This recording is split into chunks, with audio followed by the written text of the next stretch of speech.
찾으셨으면 우리가 한 목소리로 합독했으면 좋겠는데요. 하나님을 경외하는 마음으로 큰 목소리로 같이 한번 읽겠습니다. 시작. 복 있는 사람은 악인들의 꾀를 따르지 아니하며 죄인들의 길에 서지 아니하며 오만한 자들의 자리에 앉지 아니하고 오직 여호와의 율법을 즐거워하여 그의 율법을 주야로 묵상하는도다. 그는 시냇가에 심은 나무가 철을 따라 열매를 맺으며 그 잎사귀가 마르지 아니함 같으니 그가 하는 모든 일이 다 형통하리로다.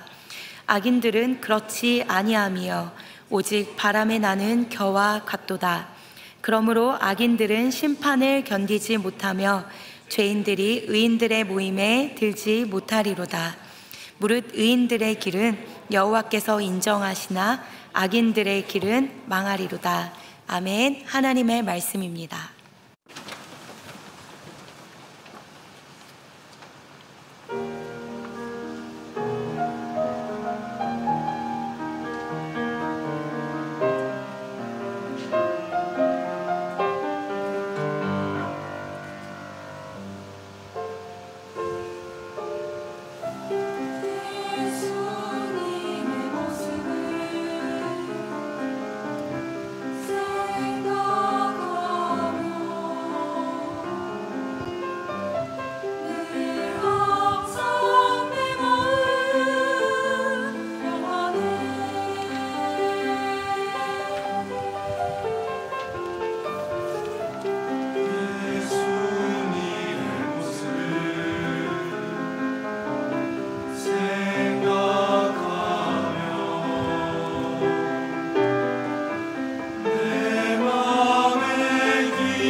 제가 기도하고 오늘 말씀을 시작하도록 하겠습니다.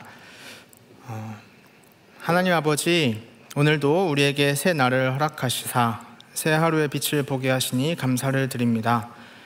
혼란한 세상, 쉽지 않은 인생 속에서 하나님 앞에 예배드리기 위해 모인 우리를 불쌍히 여겨 주시옵소서. 우리 예배가 신령과 진정으로 드려지는 예배가 되게 하여 주시고 하나님께 기쁨이 되는 합당한 예배 될 수 있도록 주여 우리와 함께하여 주시며 지켜주시고 은혜를 더하여 주시옵소서. 예수님의 이름으로 기도드렸사옵나이다. 아멘.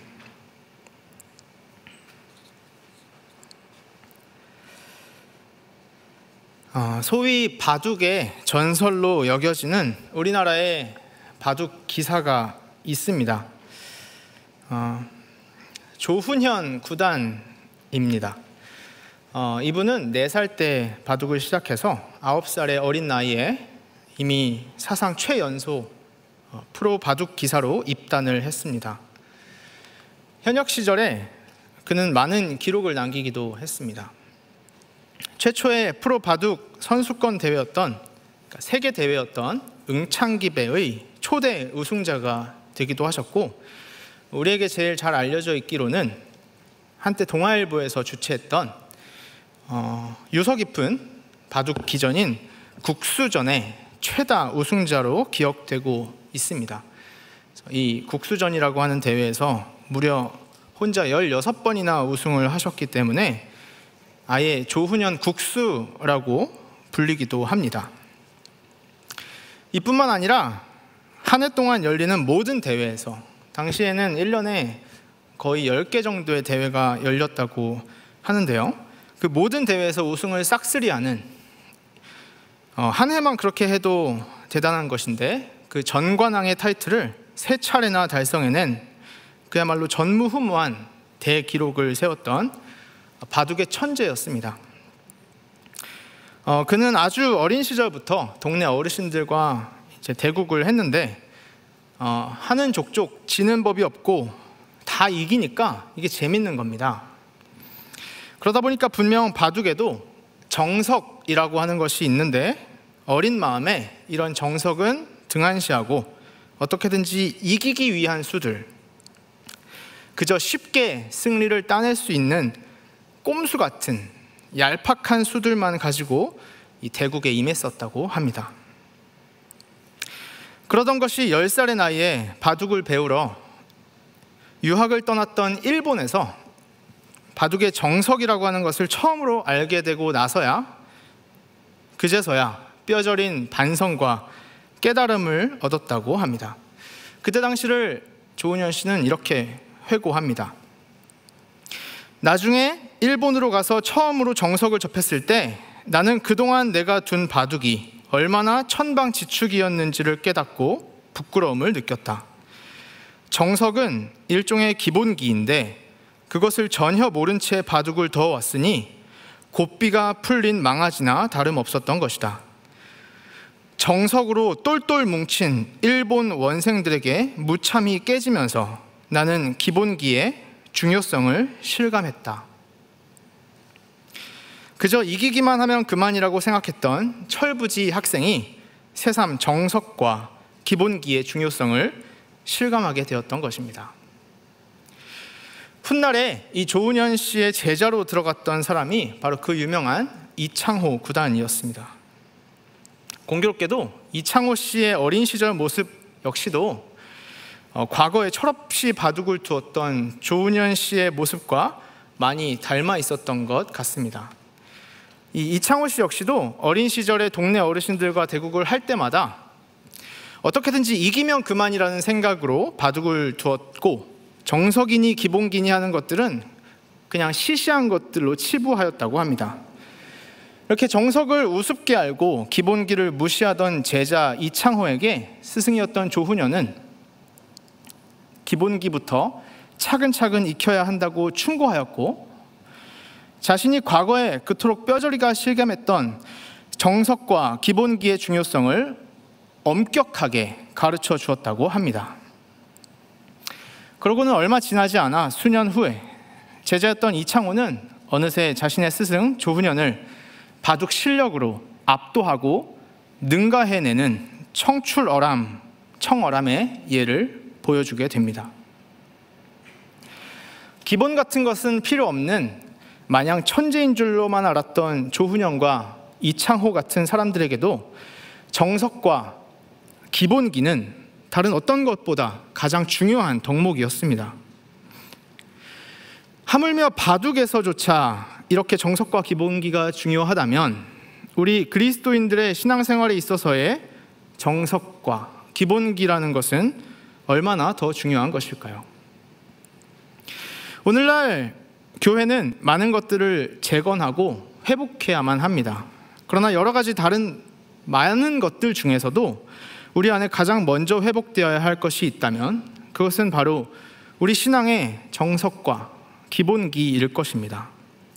다른 모든 것에 앞서서 우리 교회 공동체와 우리의 신앙생활에 있어서 가장 우선적으로 온전해져야 하는 그것은 바로 신앙의 정석과 기본기입니다.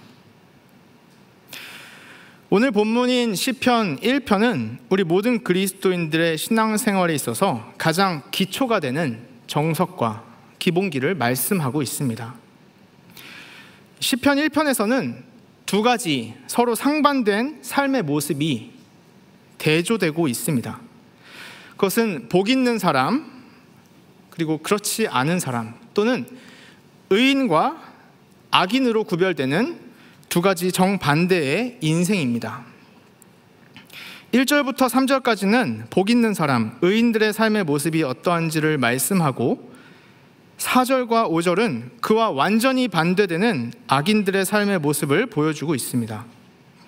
그리고 6절은 그 두 가지 인생을 한 문장으로 간추리면서 마무리합니다.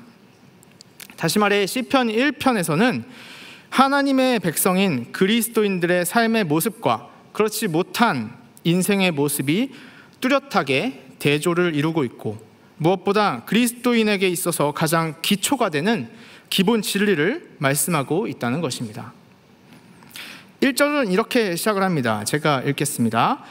복 있는 사람은 악인들의 꾀를 따르지 아니하며 죄인들의 길에 서지 아니하며 오만한 자들의 자리에 앉지 아니하고. 우리 그리스도인들의 모든 진리 인식은 언제나 우리의 한계를 인식하는 데서 출발해야 합니다. 우리 모든 인간은 하나님으로부터 사고하는 존재로, 생각하는 존재로 지음을 받았습니다. 그래서 우리는 어떠한 일이라든지 사건이라든지 사실에 대해서 우리 나름대로의 견해와 생각과 판단을 가질 수가 있습니다. 그러나 그렇다고 해서 우리가 가지고 있는 모든 견해가 전부 다 참되고 옳은 것은 아닙니다. 과거에 로마 제국이 왜 멸망했는지, 올해 여름은 왜 이렇게 더운지, 다음 미국 대통령은 누가 당선될 것인지 등등 여러 가지 것들에 대해서 우리는 각자 나름대로의 견해와 생각들을 가질 수 있습니다. 그러나 그것은 얼마든지 거짓된 것일 수 있다는 말입니다. 단지 많은 사람들이 보편적으로 가지고 있는 생각이라고 해서 항상 참이 보장되는 것도 아닙니다. 예를 들어 태양은 지구를 중심으로 해서 돌고 있다라고 하는 이런 견해는 한때 대부분의 사람들이 가지고 있었던 견해였지만 틀린 견해였습니다. 세상에 대해서도 그렇고 우리 자신에 대해서도 마찬가지입니다. 우리가 제멋대로 떠올리는 모든 생각이나 사적으로 가지고 있는 모든 견해들이 전부 다 중요한 것으로 여겨져야만 하는 어떤 당위성도 없다는 것입니다. 우리가 하나님에 대해서 가지는 견해도 마찬가지입니다. 하나님에 대해서 우리가 이러쿵저러쿵 가지고 있는 여러 가지 많은 견해와 생각들이 항상 하나님에 대한 참된 인식이 되는 것은 아닙니다. 성경에 대해서도 우리가 이렇게 저렇게 가지고 있는 모든 해석이 언제나 참된 성경 해석으로 인정되는 것은 아닙니다. 그래서 베드로 후서에서도 성경의 모든 예언은 사사로이 풀 것이 아니라고 말씀하고 있습니다. 제가 읽겠습니다. 베드로후서 1장 20절과 21절 말씀입니다.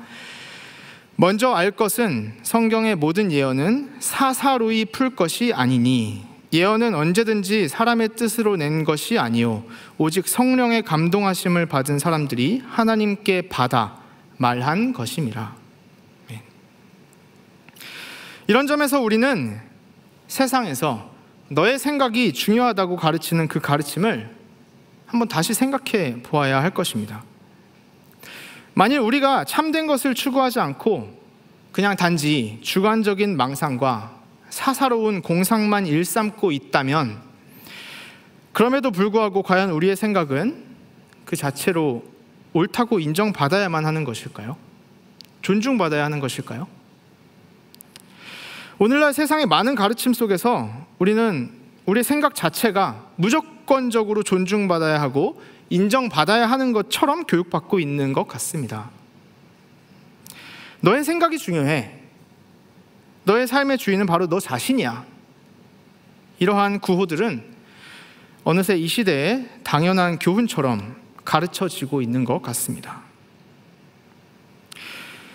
창세기 3장에서 간교한 뱀은 바로 이러한 방식으로 사람을 유혹했습니다. 뱀은 하와에게 접근해서 선악과를 먹도록 부추겼습니다. 여기서 선악과라고 하는 것은 그냥 말 그대로 선과 악을 알게 하는 나무의 열매가 아니라 나에게 이로운 것과 해로운 것을 구별하게 하는 나무의 열매를 의미합니다. 다시 말해서 에덴 동산에서의 뱀의 유혹이라고 하는 것은 너에게 이익이 되는 것과 너에게 손해가 되는 것, 그것이 무엇인지를 이제부터는 너 스스로가 판단하고 결정하라는 것입니다. 너의 생각이 중요하다는 것이죠. 너가 하나님처럼 너의 인생의 최종 결정권자가 될 수 있다라는 얘기입니다. 바로 너가 하나님이 될 수 있다라고 하는 유혹이었습니다. 이런 거짓된 가르침은 언제나 우리 눈에 험악하거나 추한 겉모습으로 다가오지 않습니다. 만약 그런 끔찍한 모습으로 우리에게 다가왔다면 어느 누구라도 그러한 위험을 어렵지 않게 피해낼 수 있었을 것입니다. 그러나 오히려 성경은 그러한 거짓된 가르침과 속임수를 일삼는 사탄은 광명의 천사처럼 나타난다고 말씀합니다. 고린도 후서 11장 14절 15절 말씀입니다. 이것은 이상한 일이 아니니라. 사탄도 자기를 광명의 천사로 가장하나니 그러므로 사탄의 일꾼들도 자기를 의의 일꾼으로 가장하는 것이 또한 대단한 일이 아니니라. 그들의 마지막은 그 행위대로 되리라. 거짓된 가르침은 우리 눈에 부정적이고 혐오스러운 겉모습이 아니라 오히려 가장 긍정적이고 매력적인 겉모습을 하고 찾아옵니다. 이런 점에서 우리 모두는 바로 너가 하나님이 될 수 있다고 하는 뱀의 유혹을 먹음직도 하고 보암직도 하고 지혜롭게 할 만큼 탐스럽기도 한 말로써 여기면서 살아갑니다. 이 길로 달려가면 틀림없이 나에게 이익이 될 거야. 저 길은 나에게 손해가 될 것이 분명해 라는 판단을 내리면서 모두가 스스로 하나님의 자리에 올라앉아 자기 인생의 최종 결정권자가 되어서 살아갑니다. 그리고 세상은 바로 그런 인간이 가장 진취적이고 자기주도적인 성숙한 인간상이라고 장려하고 가르칩니다. 그렇게 함으로써 아담의 타락 이후의 모든 인간, 전적으로 타락한 우리 모든 인간은 스스로의 부패한 본성에서 비롯된 그 망상을 실현해내기 위해 각자 저마다의 인생 전체를 거기에 쏟아부으면서 살아갑니다. 스스로가 하나님이 되어서 나의 생각이 곧 하나님의 생각이고 내가 가는 길이 곧 하나님의 길이라고 착각들을 하면서 살아갑니다. 그렇게 오늘 본문 1절의 말씀과 같이 그 악인들의 꾀를 점점 따르게 되고 죄인들의 길에 서게 되며 마침내는 그 오만한 자들의 자리에 앉음으로써 그 거짓된 가르침과 우리의 과대망상, 죄된 인생에 안주하게 되는 것입니다. 그러나 복 있는 사람은 그 악하고 죄된 길을 따르지 않는다고 말씀합니다. 나는 절대로 하나님이 아니라고 하는 그 사실을 철저하게 인식함으로써 우리는 뱀의 유혹을 이겨낼 수 있습니다. 오직 하나님만이 하나님이십니다. 우리는 하나님이 아닙니다. 우리는 오직 하나님께 지음받은 하나님의 창조물들일 뿐입니다. 우린 세상의 창조주가 아닙니다. 우리는 오직 창조주께서 지어주신 세상에 살고 있는 피조물들일 뿐입니다. 따라서 우리에게 주인이 계시다는 사실을 우리는 반드시 기억해야만 합니다. 그리고 우리는 각자 그동안 자기 인생의 주인 행세를 하던 것을 멈추어야 합니다. 먼저 주인의 말씀에 귀 기울여 듣는 자가 되어야 합니다. 여호와를 경외하는 것이 지식의 근본이라고 했던 잠언의 말씀처럼 겸손하게 하나님을 경외하고 그분의 말씀에만 순종해야 합니다. 자기를 부인하고 주님께만 순종하는 삶, 세상에서는 가장 비굴하고 실패한 인생으로 치부되던 이러한 삶의 모습은 사실에 있어서는 가장 복 있는 삶의 모습입니다. 더 나아가 오늘 본문 2절에서는 이렇게 말씀을 합니다. 시편 1편 2절의 말씀입니다. 오직 여호와의 율법을 즐거워하여 그의 율법을 주야로 묵상하는도다. 아멘. 여기서 여호와의 율법, 토라라고 하는 이 말은 단지 모세오경이나 십계명만을 가리키는 단어가 아닙니다. 신구약을 합친 66권 성경 전체를 의미합니다. 다시 말해 복 있는 사람은 오직 하나님의 말씀으로부터 즐거움과 기쁨을 얻게 되고 오직 하나님의 그 말씀을 주야로 낮이든 밤이든 아침 저녁으로 묵상을 한다고 말씀합니다. 악인의 인생과 대조되어서 복 있는 사람, 의인의 삶, 그리스도인에게 있어서 가장 기초가 되는 이 기본 진리는 하나님의 말씀에 대한 깊이 있는 이해입니다. 다시 말해 우리는 오직 하나님의 말씀만을 붙잡아야 한다는 것입니다. 우리의 모든 판단의 기준으로서의 하나님의 말씀을 회복해야 한다는 것입니다. 그러나 이 말이 무슨 의미일까요? 단순히 우리가 성경을 갖고 있으면 하나님의 말씀을 붙잡는 것일까요? 또는 성경 구절을 단순히 인용을 하면 다 하나님의 말씀을 깊이 있게 이해하는 것일까요? 하나님을 믿지 않는 무신론자들도 얼마든지 성경을 읽고 자기의 생각을 주장합니다. 심지어는 이단도 성경을 갖고 이야기합니다. 우리나라에 이단이 그렇게 많다고 하는데 그러면 그들이 가지고 있는 성경과 그 성경을 토대로 그들이 주장하는 모든 그 내용이 전부 참된 복음의 진리로 받아들여질 수가 있을까요? 심지어는 사탄도 성경을 인용합니다. 사탄이 광야에서 예수님을 시험했을 때도 사탄은 성경 구절을 끌고 들어와서 예수님을 시험했습니다. 그러면 사탄도 성경을 인용했으니까 사탄은 하나님의 말씀을 맡은 하나님의 일꾼이라고 봐줄 수가 있을까요? 아마 우리는 절대로 그렇게 말할 수가 없을 것입니다. 우리에게 하나님의 말씀이 회복되어야 한다. 하나님의 말씀을 우리가 붙잡아야 한다는 것은 단지 우리가 이 성경책을 그저 가지고 있고 교회에서 이것을 많이 소장하고 있고 이 구절을 많이 인용하기만 한다고 해서 이루어지는 것은 아닙니다.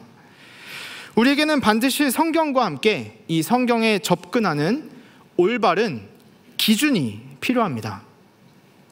이런 점에서 교회는 언제나 이 성경과 더불어 성경을 이해하는 데 있어 가장 올바른 접근법을 함께 갖추고 있었습니다.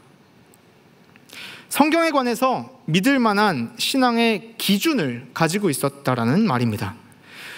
흔히 그것을 신조라고 부릅니다. 우리가 가장 익숙하게 알고 있는 신조는 사도신조 같은 것이 있을 수 있겠죠. 사도신경이라고도 얘기합니다. 신조라는 것은 믿음의 조항들, 믿음의 규칙을 일컫는 말입니다. 축구 경기를 할 때는 축구의 규칙을 따르고 야구 경기를 할 때는 야구의 규칙을 따라가야 하듯이 신앙생활에 있어서, 예배에 있어서는 우리는 반드시 그 믿음의 규칙을 따라가야만 합니다. 그것이 하나님의 말씀으로서의 성경을 바르게 읽어내고 해석할 수 있는 길잡이 역할을 하기 때문입니다. 우리는 그냥 단순히 생각해서 믿음 같은 것에는 규칙 같은 게 없다고 생각을 합니다. 믿음의 규칙이 어딨나? 그냥 내 마음 내키는 대로 그냥 가능한 한 세게 그냥 열심히만 하면 신앙생활을 다 잘하는 거라고 생각을 합니다. 하지만 그렇지 않습니다. 교회는 언제나 믿음의 규칙을 성경과 더불어 함께 이야기해 왔습니다. 우리가 교회의 구성원이다, 우리가 교회의 성도다, 우리가 정말 그리스도인이다 라고 하는 사실에 담겨있는 더 중요한 또 하나의 사실은 우리 안에 믿음의 규칙이 있다는 사실입니다. 이러한 믿음의 규칙이 없으면 우리는 하나님께서 성경을 통해 우리에게 정말로 하시고자 하는 그 말씀의 뜻을, 본래적인 의미를 깨닫지 못하게 됩니다. 바로 유대인들이 그랬습니다. 유대인들은 언제나 성경을 많이 읽고 날마다 암송하면서 살았지만 그들은 성경을 믿음으로 받아들이지 않았기 때문에 아무런 유익도 없었다고 말씀합니다.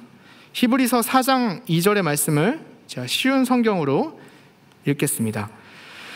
우리도 그들과 마찬가지로 복음을 들었습니다.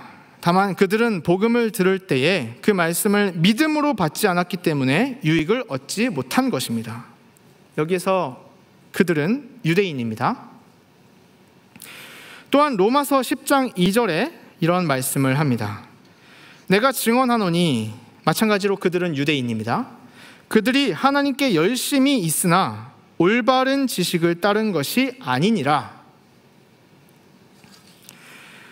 성경은 유대인들에게도 분명 성경이 있었지만 그들은 믿음으로 받아들이지 않았기 때문에 아무런 유익도 얻지 못했다고 말씀합니다. 유대인들은 비록 그 뜨거운 열심이 있었을지언정 그 모든 뜨거운 열심이 올바른 지식을 따른 것은 아니라고 말씀합니다. 그러면 올바른 지식은 무엇일까요? 그 믿음의 규칙이라는 것은 어디에서 나오는 것입니까? 그 원천은 또다시 성경입니다. 우리가 가지고 있는 믿음의 규칙들, 신조들은 우리가 인위적으로 만들어낸 것이 아니라, 우리의 창작물이 아니라, 우리가 가진 신조들, 믿음의 규칙들은 바로 철저히 성경으로부터 나온 기준들입니다. 그런 점에서 믿음의 규칙, 즉 신조라고 하는 것들은 성경에 접근하는 기준이기는 하지만 그 자체가 어디 다른 데서 갖고 온 것이 아니라 이미 성경으로부터 나오고 있는 성경적인 기준이라는 것이죠. 성경을 올바로 이해하게 하는 데 있어서 가장 성경적인 기준, 그것이 바로 신조입니다. 분명 사도신조는 성경 그 자체는 아닙니다. 하나님의 말씀 그 자체는 아닙니다. 다만 그것은 철저하게 성경으로부터 나온 기준입니다. 성경을 올바르게 해석할 수 있게 해주는 가장 성경적인 기준이라는 것입니다. 만약 우리가 어떤 성경 구절을 읽다가 헷갈리거나 해석하기 어려운 내용을 맞닥뜨리게 되었을 때, 예컨대 우리는 지체 없이 사도신조 같은 것에 비추어서, 즉 신조의 도움을 받아서 성경 말씀을 이해할 수 있습니다. 그리고 그것은 신앙의 정당한 태도라고 인정될 수 있습니다. 무신론자들, 유대인들, 이단들은 이런 기준을 가지고 있지 않습니다. 그들은 사도신조를 가지고 있지 않습니다. 우리와 같은 성경을 들고 있더라도 성경을 읽어내는 기준을 가지고 있지 않다라는 얘기입니다. 그들은 항상 잘못된 기준을 가지고 잘못된 가르침과 오류를 가지고 성경에 접근하기 때문에 잘못된 결론을 도출할 수밖에 없습니다. 거짓 교사가 되는 것입니다. 그의 반면에 우리는 언제나 성경과 더불어 분명한 성경적 기준인 올바른 신조를 함께 갖추어야 할 것입니다. 바른 신조는 하나님의 말씀인 성경을 참되고 정당하게 해석하게 하는 바른 기준이 되며, 바로 이러한 바른 신조로부터 또한 바른 교리가 나오게 됩니다. 바른 신조라 함은 예를 들어 사도 신조를 비롯해서 니케아 콘스탄티노플 신조, 칼케돈 신조, 프랑스 신조, 스코틀랜드 신조, 벨기에 신조, 하이델베르크 요리문답, 제2 스위스 신조, 도르트 신조, 웨스트민스터 신조와 같은 많은 모범들이 우리에게 기억될 수 있을 것입니다. 또한 이러한 많은 신조들 속에 담겨 있는 구체적인 내용으로서 그 구체적인 교리들, 즉 삼위일체 하나님에 대한 이론들, 예수 그리스도께서 한 분이자 참 하나님이고 참 인간이시라고 하는 그 본성론, 그리고 하나님께서 주권적 은혜로 택하셨다고 하는 것을 가르치는 예정론, 칭의론, 교회론, 이런 것들이, 이러한 바른 교리들이 우리를 수많은 오류와 거짓된 가르침, 그리고 이단적인 사상들로부터 우리를 안전하게 지켜주고 보호해주는 우리의 지적 신앙의 정석과 기본기가 되어준다라는 얘기입니다. 고린도전서 4장 6절에도 이렇게 말씀하고 있습니다. 형제들아, 내가 너희를 위하여 이 일에 나와 아볼로를 들어서 본을 보였으니 이는 너희로 하여금 기록된 말씀 밖으로 넘어가지 말라 한 것을 우리에게서 배워 서로 대적하여 교만한 마음을 가지지 말게 하려 함이라. 에베소서 2장 20절에는 또한 이렇게 되어 있습니다. 너희는 사도들과 선지자들의 터 위에 세우심을 입은 자라. 그리스도 예수께서 친히 모퉁이돌이 되셨느니라. 아멘. 우리가 예수 그리스도에 대한 믿음을 따라, 그 믿음의 규칙을 따라 올바른 신조와 교리의 도움을 받아서 하나님의 말씀이신 성경을 이해하는 것이야말로 기록된 말씀 밖으로 넘어가지 않는 최선의 방법이고, 항상 예수 그리스도를 중심으로 두어 우리 교회가 정말로 사도들과 선지자들의 터 위에 세우심을 입게 되는 길이라는 것을 우리는 반드시 기억해야만 합니다. 오늘 본문 시편 1편에서는 또한 복 있는 사람, 의인의 인생과 악인의 인생은 각각 시냇가에 심은 나무, 그리고 바람에 나는 겨와 같다고 비유적으로 말씀하고 있습니다. 스스로 제멋대로 다니는 악인의 인생, 바람이 불고 태풍이 치면 이리저리 휩쓸려 버리고 마는 그 기준이 없는 악인의 인생과 달리 하나님의 택하심을 입은 복 있는 사람, 의인들의 인생은 하나님께서 늘 곁에 계시는 인생, 항상 동행하여 주시는 인생, 날마다 우리 가까이에서 말씀해 주심으로써 풍요로워지는 인생, 한마디로 시냇가에 심은 나무와 같은 인생이라는 얘기입니다. 시냇가에 심은 나무라는 말은 시냇가에 심겨진 나무라는 뜻입니다. 나무는 여느 다른 동물들과 달리 스스로 가고 싶은 자리를 찾아다니지도 않고 자기가 원하는 자리로 이리저리 이동하지도 않습니다. 나무는 오직 시냇가에 심겨지도록 택함을 받았을 뿐입니다. 그리고 그 자리를 끝까지 지킬 뿐입니다. 오직 하늘로부터 제공되는 빛과 물을 자양분 삼아서 하늘을 향해 팔을 뻗고 무럭무럭 자라갈 뿐입니다. 이런 점에서 나무는 참으로 거룩하게 아름답습니다. 우리 그리스도의 몸된 공동체로서의 교회도 마찬가지입니다. 나무가 그 생명의 근원인 시냇가에 심겨진 것과 마찬가지로 우리는 오직 하나님의 주권적인 은혜로 택함을 받아서 영원한 생명의 근원이신 예수 그리스도 안에 거하게 되었습니다. 시냇가에 심겨진 나무가 오직 하늘의 빛과 물을 힘입어 살아가는 것과 마찬가지로 우리는 오직 그리스도 안에 있는 참 하나님의 말씀을 듣고 그 말씀을 힘입어 살아가야 할 것입니다. 오늘 본문 5절에서는 마침내 악인들은 심판을 견디지 못한다고 말씀합니다. 우리의 삶은 죽음으로 끝나는 것이 아닙니다. 성경은 죽음 이후에 우리에게 최후 심판이 있을 것이라고 말씀합니다. 장차 우리에게 있을 주님의 최후 심판은 빛의 자녀들과 어둠의 자녀들을 가르시는 심판입니다. 양과 염소를 구별하시는 심판입니다. 알곡과 가라지를 분별해내시는 심판입니다. 산자와 죽은 자를 나누시는 그 주님의 최종 심판입니다. 그 심판은 단 한 사람의 예외도 없이 장차 우리 모두에게 주어지게 될 심판입니다. 바로 그 심판에서 우리가 주님께 인정받을 수 있는 길은 무엇입니까? 주님 앞에서 우리가 인정되고 의롭다고 하는 사실을 입증받고 우리의 정당성이 주장될 수 있는 그 근거를 우리는 어디에서 어떻게 제시할 수 있겠습니까? 우리가 주님 앞에 의롭다 인정함을 받고 정당성을 주장할 수 있는 근거는 절대로 우리 행위에 놓여 있지 않습니다. 우리의 내적인 상태에 놓여 있는 것이 아닙니다.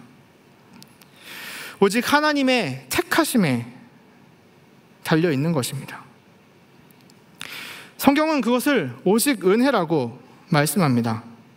우리가 하나님 앞에서 쫓겨남을 당하지 않고 아버지의 집에서 영원히 거할 수 있는 근거는 오직 예수 안에, 오직 그 예수 안에서 하나님께서 베푸신 주권적인 은혜입니다. 우리 자신이 아니라 그리스도, 오직 그리스도 때문입니다. 오늘 본문 마지막 절은 그러므로 이렇게 말씀을 합니다. 우리 함께 다 같이 읽어볼까요? 1편 6절의 말씀입니다. 시작. 무릇 의인들의 길은 여호와께서 인정하시나 악인들의 길은 망하리로다. 아멘. 지금의 우리 평광교회는 하나님의 은혜로 말미암아 이곳 목동 지역에 세워진 귀한 교회입니다. 이 목동이라는 이름에서 목이라고 하는 한자어를 살펴보면 원래 옛날에는 이곳에 말을 기르던 목장이 있다고 해서 기를 목자를 썼다고 하는데요. 지금은 쉽게 표기를 해서 그냥 나무를 뜻하는 나무 목자를 쓰고 있다고 합니다.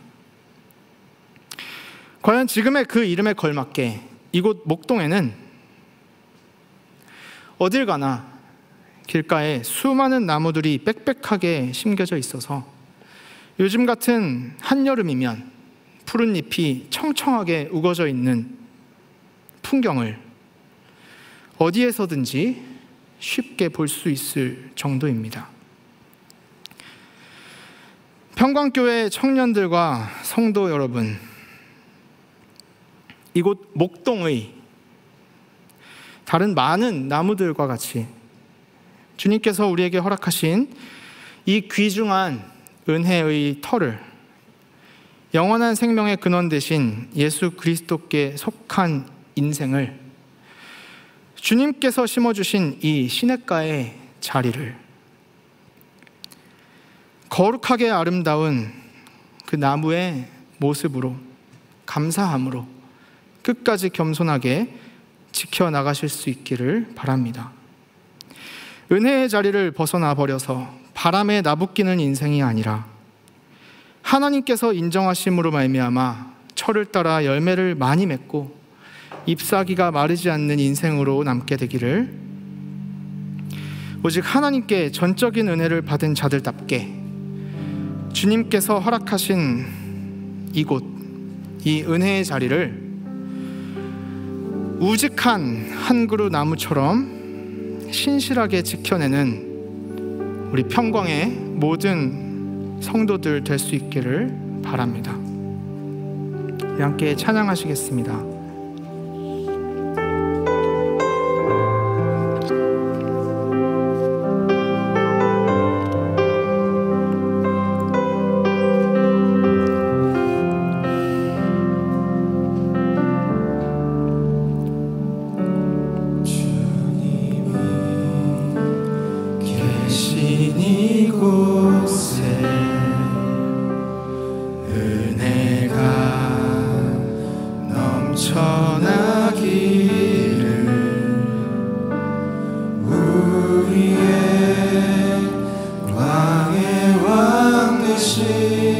주님의 나라가 이곳에 서기를 주님의 십자가 보혈 강같이 온 땅에 흘러 우리의 왕의 왕 되신 주님이 꿈꾸신 그 교회 되기를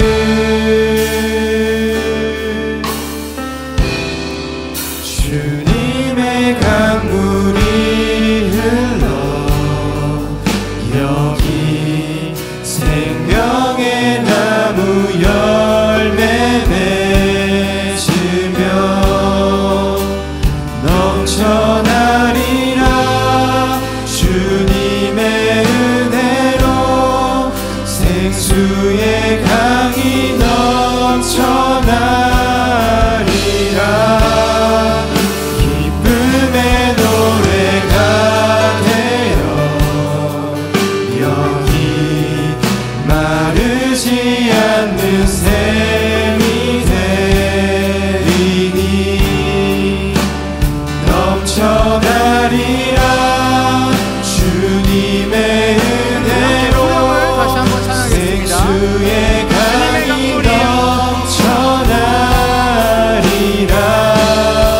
주님의 강물이 흘러 여기 생명의 나무 열매 맺으며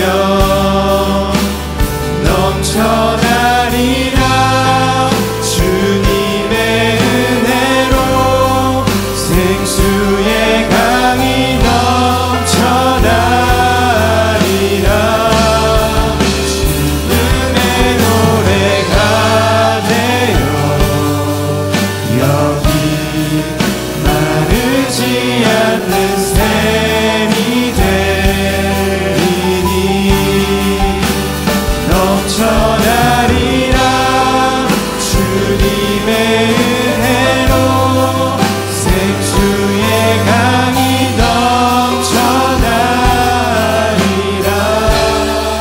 주님이 계신 이곳에 우리 함께 기도하며 나아가기를 원합니다. 하나님께서 전 세계에서 가장 부자유하고 척박했던 이 우리나라를, 우리 한국교회를 사랑하시고 긍휼을 베푸셔서 선교사님들을 이 땅에 보내어 복음이 심겨지게 하여 주셨고 또 친히 주님의 몸된 교회가 세워지는 은혜를 허락하여 주셨습니다. 그로 인해 우리는 과거의 수많은 부자유와 속박으로부터 지금의 많은 자유를 누리는 나라가 되었습니다. 그러나 오늘날 교회를 세우고 지키는 일에 헌신하는 성도들은 점점 줄어들어 가고 있습니다.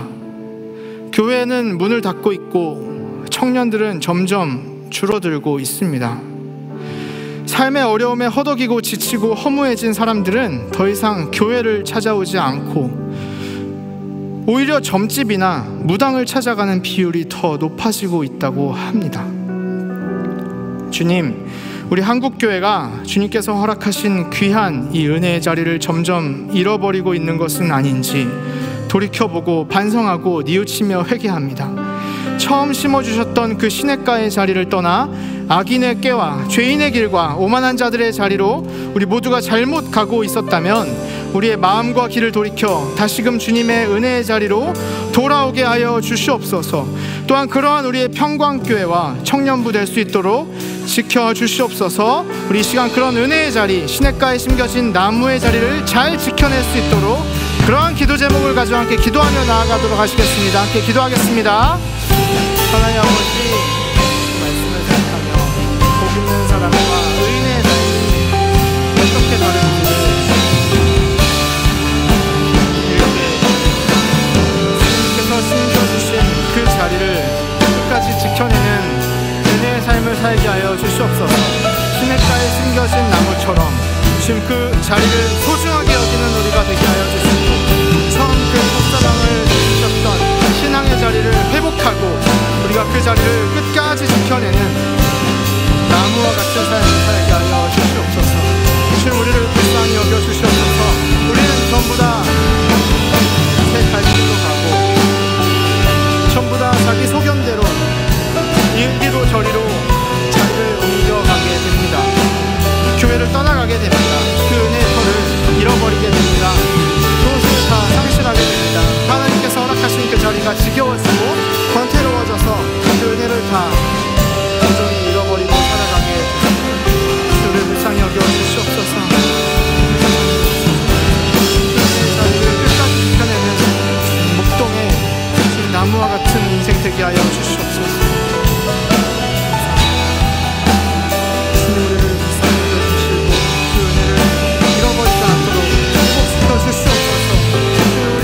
자리 가운데 영원히 거하게 하여 주시옵소서.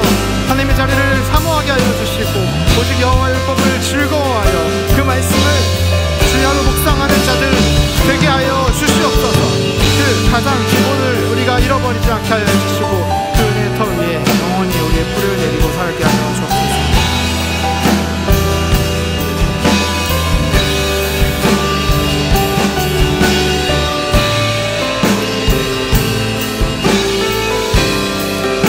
우리 이 시간 또한 한 가지를 위해 더 기도하기를 원하는데요. 청년부에 해외 선교와 국내 선교가 있는 시기입니다. 현재는 필리핀 두마게티로 해외 선교팀이 나가 있습니다. 거기서도 주님의 손길로 지금 필리핀 청년팀들을 안전하게 지켜주시옵소서. 맡은 사역들 부족함 없이 잘 감당하게 하여 주시옵소서. 또한 국내 선교로서 8월 안동선교가 준비되고 있습니다. TF팀을 비롯하여서 식사팀, 농활팀, 마을잔치팀 모두가 맡겨진 사역들 빠짐없이 잘 준비할 수 있도록 주님 인도하여 주시고 우리가 주님보다 앞서가지 아니하고 오직 주님의 뒤를 잘 따라 순종하며 나아갈 수 있게 해달라고, 또한 준비하는 과정 가운데서 아프거나 더 이상 다치는 인원 또는 시험 드는 인원 없을 수 있도록 몸과 마음을 지켜주시고 우리를 보호하여 주시옵소서. 선교를 마치고 돌아오는 그날까지 주님 우리와 함께하여 주시옵소서. 우리 청년부의 국내외 선교를 위해 이 시간 함께 기도하며 나아가도록 하겠습니다. 함께 기도하겠습니다. 주님 감사합니다. 주님 이 시간 8월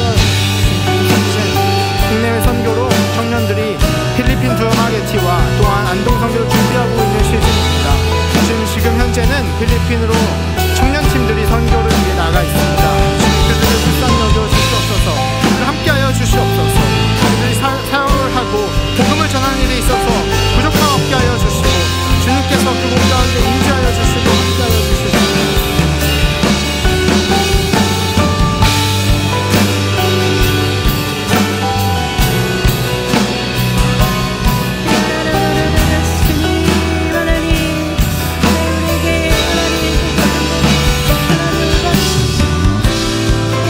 진정한 복을 따라가줘요. 주옵소서. 예, 진정한 복은 무엇입니까? 하나님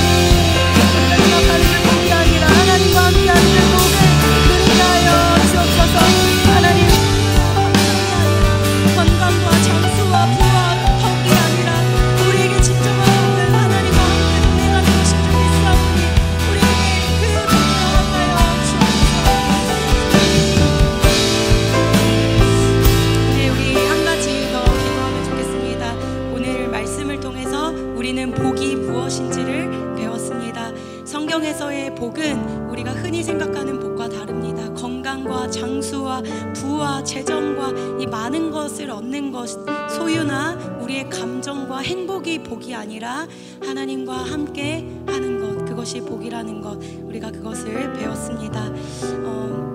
진짜 복은 많은 것을 가진 것이 아니라 아무것도 없더라도, nothing이더라도 그 상황이 광야와 같은 길을 걸어갈지라도 하나님이 나와 함께 해주시고 하나님의 임재가 나와 함께 하신다면 그것이 everything, 모든 것이. 그래서 애굽에는 수많은 금은 보화와 먹을 것이 있었으나 그들을 복되다고 하지 않고, 아무리 우리가 출애굽 광야를 걸을지라도 그곳 가운데 거지 같은 꼴을 하고 아무것도 먹을 것이 없더라도 하나님의 보호하심과 펴신 팔과 손이 그들과 함께 하시고 그들의 편이 되어주시며, 그들이 말씀을 붙잡고 있고 하나님의 말씀을 씹어 먹으면 그들이 참으로 복되다는 것을 성경은 계속하여 가르쳐주고 있습니다. 가진 것으로 따지자면 이스라엘은 복이 없습니다. 그러나 그들은 복이 있었습니다. 그리고 아무리 이스라엘 백성이라 하더라도 오늘 1절과 2절처럼 이들이 죄인의 길에 서고 여호와의 율법을 즐거워하지 않으며 주야로 하나님의 말씀을 가지고 있지 아니하면 그들의 인생은 복되지 않은 것입니다. 우리 인생은 어떻습니까? 우리 인생의 회색지대는 없습니다. 여러분은 의인입니까? 아니면 악인의 길을 걸어가고 있는 자들입니까? 오늘 주님은 이 말씀을 통하여 우리에게 묻고 있는 것입니다. 복 있는 자는 시냇가에 심긴 나무처럼 하늘로부터 오는 위로와 공급과 햇빛과 비를 통하여 자라나고 그들은 결코 망하지 아니하며 그들은 형통하리라. 때에 따라 철을 따라 열매를 맺게 될 것이라고 말하였습니다. 그러나 악인은 바람에 나는 겨처럼 하나님이 후 불면 사라져버리는 모든 것이라 망하리라, 이렇게 이야기하였습니다. 혹시 여러분은 터진 웅덩이를 기웃거리며 다른 곳을 기웃거리며 내게 복을 갖게 하려고 기웃기웃 세상을 기웃거리고 있지는 않습니까? 우리 이 시간 다시 한번 기도할 때 하나님, 나는 무엇을 기웃거리고 있습니까? 혹시 다 터진 웅덩이에서 내게 향한 그 복을 얻을까 하고 그곳을 기웃거리고 있다면 주님 앞에 하나님 다시금 돌아섭니다. 항복합니다. 주님의 말씀 앞으로 나아갑니다. 이렇게 좀 기도하면 좋겠습니다. 우리 주여 한번 외치고 기도할 때 터진 웅덩이가 아니라 하나님의 임재를 원합니다. 나는 열심히 살아가고 있다고, 나는 열심히 하나님께 열심히 있다고 말하지만 하나님은 그것이 아니라고 이야기하는 것이 아니라, 우리의 열심이나 행위가 아니라 오늘 말씀해 주신 것처럼 하나님의 임재가, 하나님의 은혜가 우리와 함께 할 수 있도록 우리 한 번 더 기도하며 나의 신앙을 돌아봅시다. 우리 주여 한번 외치고 기도하겠습니다. 주여, 하나님 복 있는 자, 하나님 그 복은 세상이 말하는 복과 다릅니다. 행복과 다릅니다. 아버지, 우리 인생이 행복하지 않더라도 정말로 하나님의 말씀을 읊조리며 하나님의 임재가 있는 그 복을 택하기 원합니다. 애굽은 많은 것을 가졌고 세상은 그들이 복되다고 이야기하였지만 성경은 어김없이 아무것도 갖지 않은 nothing, 아무것도 없는 자들이지만 그 광야를 걸어가고 있는 이스라엘 백성들을 향하여 그들이 복되다고 이야기하고 있습니다. 하나님, 회색지대는 없습니다. 우리는 어떤 길을 선택하며 걸어가고 있는지 돌아보기 원합니다. 하나님, 내 마음이 가난하게 해주십시오. 나는 터진 웅덩이를 기웃거리며 세상을 기웃거리며 세상에서 먹을 수 있는 복을 위하여 그 세상을 기웃거리고 있는 애굽인과 같은 인생을 살아가고 있는 것은 아닌지 나 자신에게 되묻습니다. 하나님 앞에 항복하길 원합니다. 하나님이 시편의 말씀처럼 복 있는 자의 삶을 살아가기 원합니다. 악인의 꾀를 쫓지 아니하며 교만한 자들은 그 길을 따라가지 아니하고 내 삶이 하나님의 말씀으로 중심을 잡으며 하나님의 말씀을 주야로 묵상하는 인생, 그 말씀이 내 가운데 무게가 되어 영광이 되어 아무리 폭풍과 같은 바람이 불어칠지라도 겨처럼 날아가지 않는 인생,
바라보며 하나님 항복합니다. 하나님의 말씀을 붙잡는, 하나님의 말씀을 소유하는 것이 진정한 복을 얻는 것임을 우리가 깨닫게 하여 주옵소서.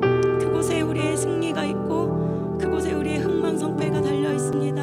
하나님, 오늘 방방의 성도들 복 있는 자처럼 시냇가에 심긴 나무가 되어서 철을 따라 때가 되면 열매 맺는 인생 되게 하여 주옵소서. 그 열매를 맺지 않게 해주셨다고 그 때가 되지 않았는데 탓하는 인생이 아니라 하나님의 때에 맞게 형통의 복을 누리는 우리 인생 모두 될 수 있도록 기다림과 인내가 우리 가운데 아버지 흘러가게 하여 주십시오. 하나님 아버지 감사합니다. 무릇 의인들의 길은 여호와께서 인정하시나 악인들의 길은 망하리로다.